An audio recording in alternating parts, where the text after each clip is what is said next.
Bonjour à tous, j'espère que vous allez bien. Bienvenue sur ma chaîne YouTube. J'avais envie de faire évoluer ma chaîne et de vous proposer ainsi chaque semaine de découvrir ensemble un conte de sagesse. Donc le but de ces contes en fait c'est nul autre que tout simplement se faire du bien, nourrir son esprit, parce qu'en un sens je vois le conte comme étant une sorte de nourriture spirituelle pour pouvoir en ressortir grandi, plus sage, mais pas trop sage non plus, parce que trop de sagesse peut nuire à la santé. C'est bien de garder encore une âme d'enfant intrépide et aussi également pouvoir sortir de notre quotidien, quitter momentanément notre monde chaotique et moderne et voilà, et tout simplement se laisser porter dans l'imaginaire. Le conte peut également permettre de trouver des réponses à ces interrogations, à ces préoccupations qu'on peut avoir de temps à autre, et par la symbolisation, faire des parallèles avec ce que l'on vit et pouvoir se pencher un petit peu plus sur comment changer notre perception sur notre monde, comment apprendre à mieux vivre, comment apprendre à relativiser sur tout ce qui nous préoccupe. Voilà, en fait c'est tout simple, on a la réponse en nous, mais sauf qu'on a besoin d'un petit déclic pour s'en rendre compte.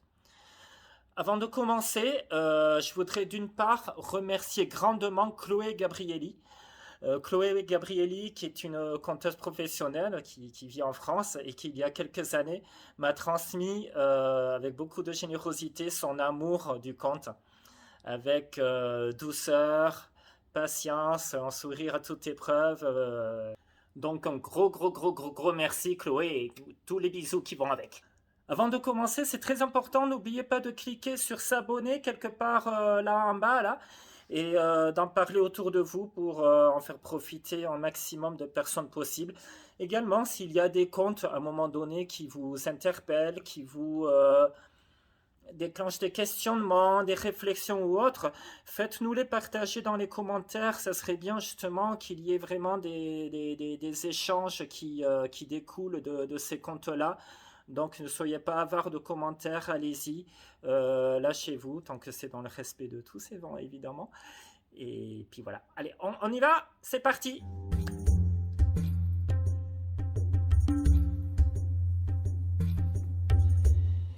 Il était une fois un vieil homme qui se reposait au bord d'un oasis, à l'entrée d'une ville du Moyen-Orient. Un jeune homme s'approcha près de lui avec son baluchon sur le dos. Il lui demanda « Dites-moi, comment sont les habitants de cette ville ?» Le vieil homme le regarda lentement et lui demanda « Comment étaient les habitants dans la ville d'où tu viens ?» Le jeune homme, dans une grimace de dégoût, lui dit « Oh, ils étaient méchants, mesquins, mon Dieu, mais je suis tellement content de ne plus jamais les voir. »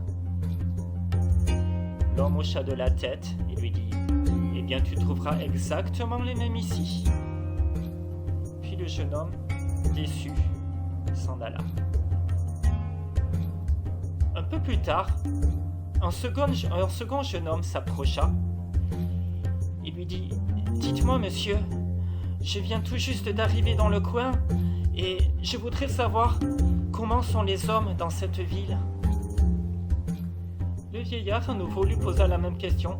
« Comment étaient les hommes dans la ville d'où tu viens ?» Le jeune homme lui répondit « Oh, si vous saviez, ils étaient tellement bons, généreux, le cœur sur la main, des personnes vraiment merveilleuses. Je me suis fait beaucoup d'amis d'ailleurs là-bas que j'ai eu beaucoup de mal à quitter. »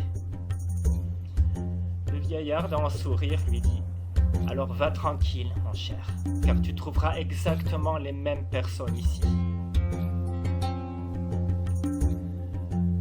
Un paysan, qui était à proximité, en train de faire boire son chameau, avait entendu les deux conversations.